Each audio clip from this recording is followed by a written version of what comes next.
Hi. Hi. Thomas. I've not met you before, so hello. Happy Friday. Happy Friday.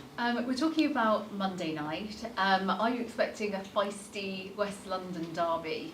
Yeah, definitely. My experiences of playing against Fulham has always been feisty and very good games. So yeah, really looking forward to it. I know our fans look forward to it.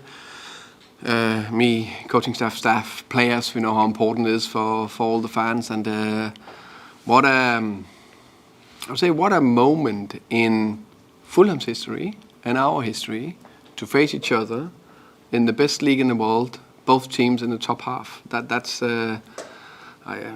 I'm pleased with that. Also for Fulham, because that just makes it a little bit more bite to the game, and I think it's very nice. Yeah, I mean, you're both in fantastic form at the moment, and there's barely anything separating you in the table. So could you take me through the team news and any injury concerns? Yes, Strakosha still out. Pontus Jansson and Franco Onyeka are both in contention to be involved in the squad for Monday. Yeah, that's the latest. The rest of it, so it's good. Okay. Just as discussed, I can't come here and not do my job properly if I don't ask you about Ivan Toney and the publicity this week. He's addressed it himself. Now, it is a private FA investigation, so I know there's various aspects you can't talk about. But how much of a distraction has it been for you and for the team? I would say most importantly is Ivan, and he's amazing in many aspects, and the way he cope with pressure or distraction, and this is of course a bigger one, is amazing. This, I can't remember, it's been ongoing since November, and he actually just carried on scoring goals, performing for the team, driving the team, so remarkable. The squad, we are 11 games unbeaten, so I guess that's a decent response to how the squad and I guess myself cope with it. It's like life, sometimes things get thrown at you and you need to deal with it. I would say that we share the disappointment of Ivan in terms of the leaks. That is for a confidential case, so that surprised me massively, or us. The timing of the leaks, just before the World Cup, just before the March international team. The talk about that there is a potential ban as long as up to 6 months. That disappoints us. And then it disappoints us, and we share the disappointment of Ivan, that has talked about Ivan should train badly with the England squad. What is that? You can't have it's his first time with the England squad. I've never met a player that don't want to do everything they can out there on the training pitch. I've never met a player that don't want to do badly well to impress the gaffer. And I can only talk about Ivan, that what I see out here every day and around the place. He's a fantastic person. Around the group, he got that unique emotional intelligence to be aware of the lowest player and to the top players and every staff members, and he trained well. And for me, he's clearly number 2 in England as a striker. He's proven with the goals and performances. Can I just pick you up on the fact that you mentioned the FA and disappointment there? I didn't mention the FA. Oh, sorry. You said the disappointment at leaks that have come out. Yeah. Where is that disappointment then? Who are you disappointed with? I don't know.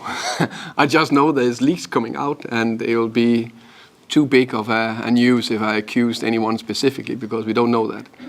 We just share the disappointments that the leaks are coming out.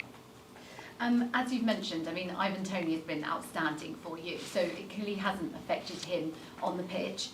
Has he spoken to you about the whole investigation going on and his feelings?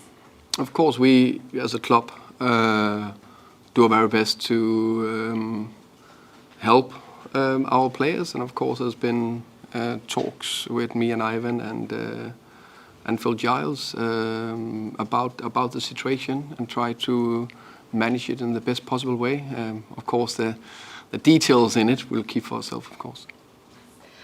The prospect of losing Ivan Toney, I mean, you're going to get a lot of questions about him because he is so pivotal to the team.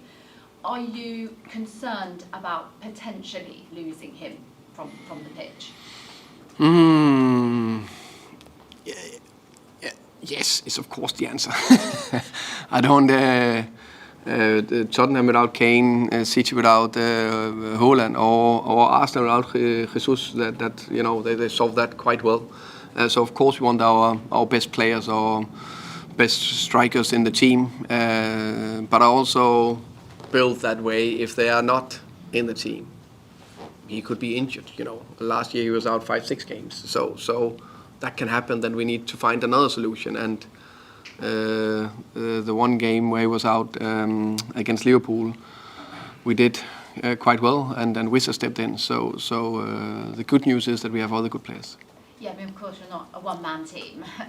Just before I stop talking, do you know if there's a ban, when that could start? Have you had any information about that? No, I don't know anything about that. All right, thank you. You're welcome. Seb. Hi, Thomas. Hi.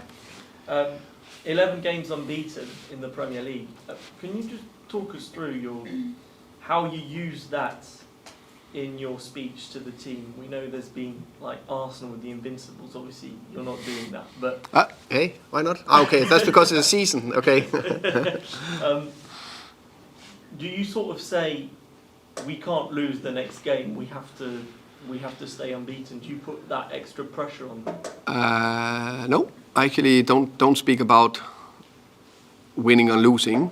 I speak about performing well, and I'm speaking about if we do our job and we perform well, then we will have a good chance to win. Of course, it's a Premier League, the greatest and most difficult league in the world.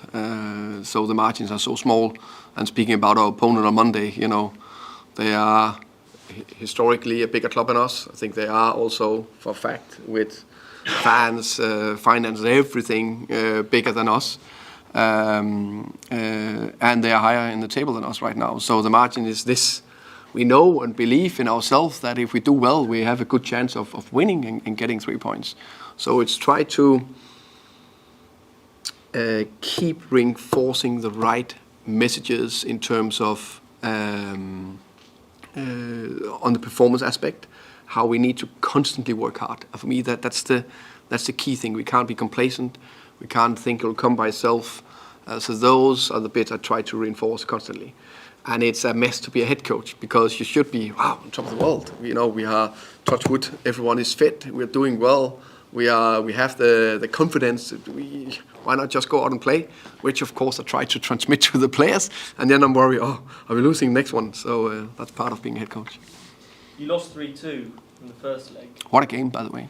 Great game. That's what I was going to Yeah. ask. No, sorry. Do you think we'll have a similar game again, or do you think some areas have changed? I think for the spectators, yes, and hopefully with the opposite result, that would be fantastic. We were winning 3-2 with a almost last-minute winner. That would be fantastic.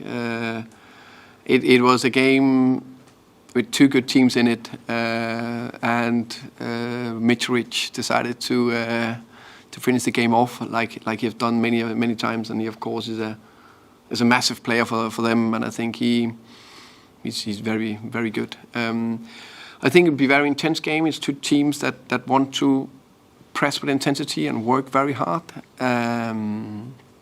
in many ways. So hopefully we can edge it this time. When I look at your starting lineups in the past few games, I've noticed that Wissa is playing every other game. Is that a coincidence or is it thought through? That must be a coincidence. I think it's because maybe we changed for 4-3-3 to a 3-5-2, and then this moment in time he's just narrowly dropped out because Brian and Ivan have this unique relation, but also because both of them are performing. Finally, you mentioned recently again how ambitious you are. You know, the top 7 in the Premier League. You've still got to play some of the giants of this league. Does this mean that games against teams like Fulham who, despite being in the top, are more sort of reachable teams than the Giants? I don't think so. I think the Crystal Palace game is a very good example. They were not in the best run of form. They missed their key player in Zaha. We faced them 10 games unbeaten at home, where we've been really good this season. We couldn't get it really going. Crystal Palace did well, 1-0 up, and it was on the last, hanging in there that we got the equalizer. I hope it's not going to be the same on Monday. I hope we can be more on top of the game. But the level and the margins between, I would say, the bottom 13 teams, where we are one of them, there's the top 6 and then Newcastle. The rest of us, it's the smallest of margins that are deciding game. And hopefully we can get on those margins and win on Monday. Thanks, Tom. Welcome. Anything else for immediate embargo? Phil, I presume? Tom, this afternoon. Captain Phil. Just reflecting on what happened earlier in the season and the closeness of that game. Did the game and the way that it sort of ended reflect how both teams go about wanting to win, rather than because Brentford or Fulham could have accepted a draw in that game? Yeah. It probably would have been a well-earned point for both. Yeah. But you didn't seem that enthusiastic to do that. No, and I was, of course, thinking back, it's crazy because you need to trust the processes and what you're doing. And we went very offensive, and we got the equalizer.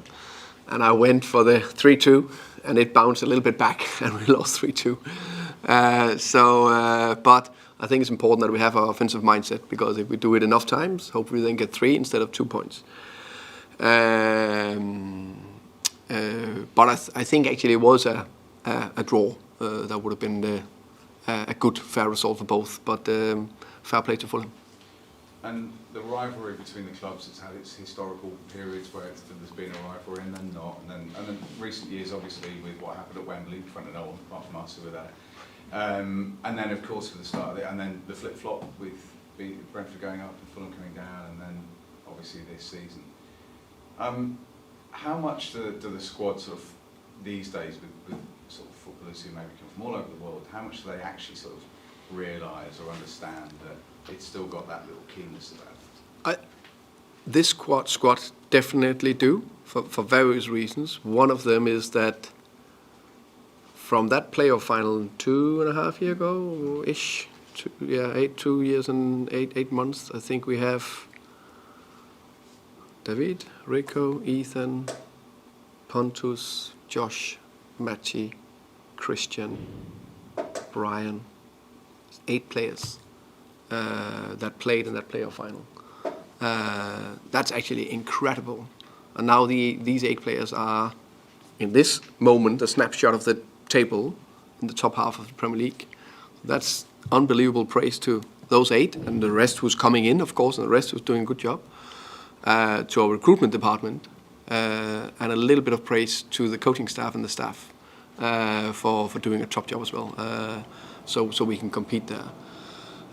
So I think all that also linked. We had some fantastic 2 other games that season, and they definitely understand how big a derby it is. So some of the other London derbies, don't misunderstand me, it also means something, but this definitely for me and for us, this means more. And talk about the coaching staff and sort of skirting around one of the big issues, which is knocking around. There could be so many reasons why a player is missing for a short period of time or a longer period of time.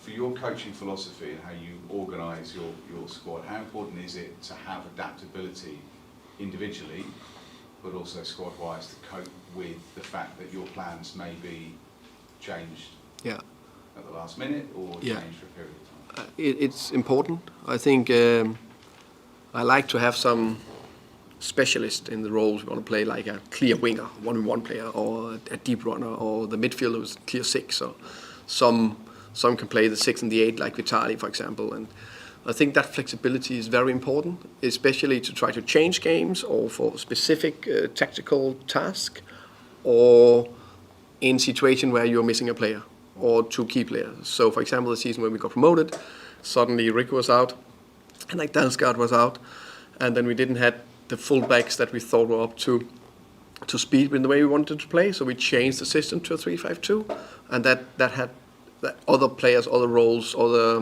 qualities came in to place, and they performed.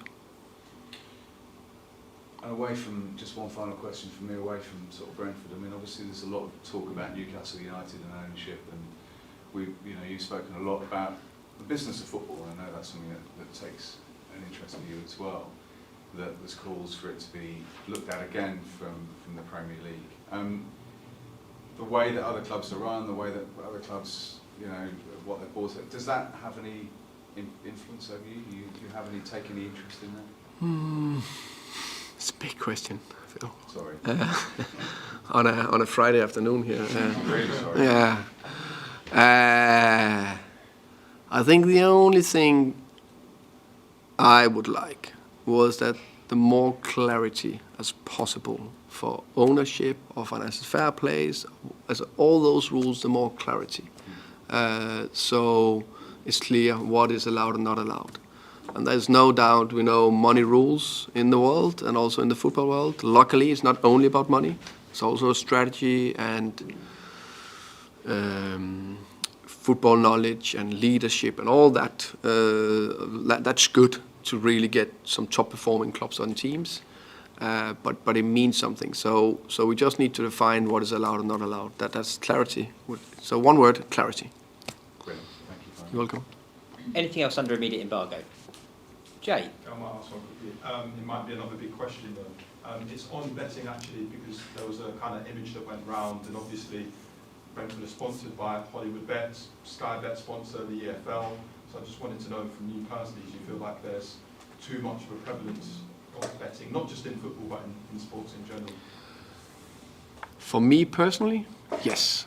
I think it's an issue that, football and betting are so closely linked.